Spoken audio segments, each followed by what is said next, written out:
and I was sleeping in my office. It was hard when just over 3 years ago, in the Penobscot building in Detroit, Michigan, where I was operating my business, and I fell on some hard times. It was hard coming into the lobby, and the security said, "Excuse me, Mr. Brown, can we see you for a moment?" And I said, "Yes." And I walked up to the counter, and he gave me an envelope. And he said, "Would you mind reading it here?" And I opened the envelope, and the envelope was from management that said, "This is an office tower. It's not a hotel. Please do not sleep in your office." And I said, "Excuse me, sir." I said, "I just work long hours in creating my business. I'm an entrepreneur. And right now things are bad for me. But they're not going to be this way always. I'm not trying to make this my home." And it was hard coming through the lobby. And sometimes they would laugh. There's a guy talking about becoming successful. And look at him. He's bathing in the bathroom upstairs on the 21st floor. He sleeps on the floor. Him and 2 other dreamers up there. Look at him. It was hard, ladies and gentlemen, coming to speak to people. And I was facing financial difficulties in my own life.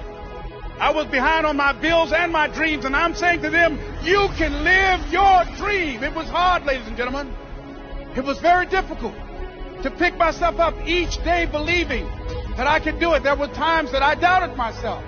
I said, "God, why is this happening to me? I'm just trying to take care of my children and my mother. I'm not trying to steal or rob from anybody.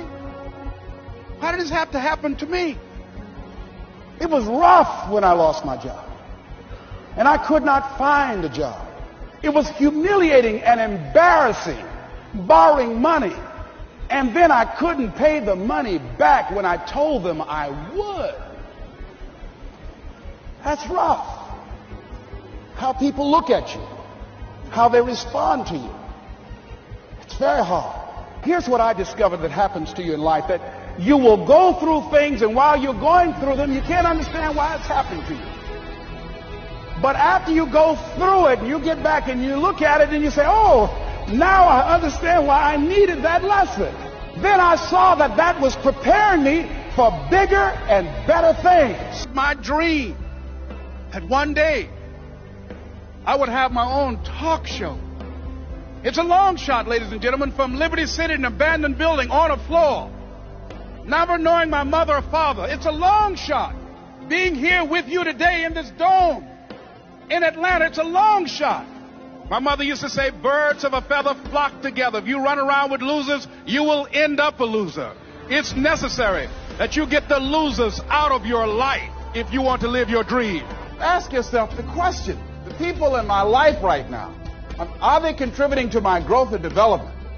Are they making me a better person? Is it making me stretch mentally and emotionally and spiritually? Is it getting the best out of me?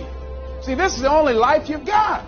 That you get the energy drainers out of your life. People who don't want anything. People who are not striving. People who are not challenging themselves. People who aren't growing. People who have stopped dreaming.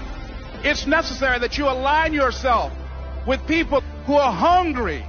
People who are unstoppable and unreasonable. People who are refusing to leave life just as it is and who want more.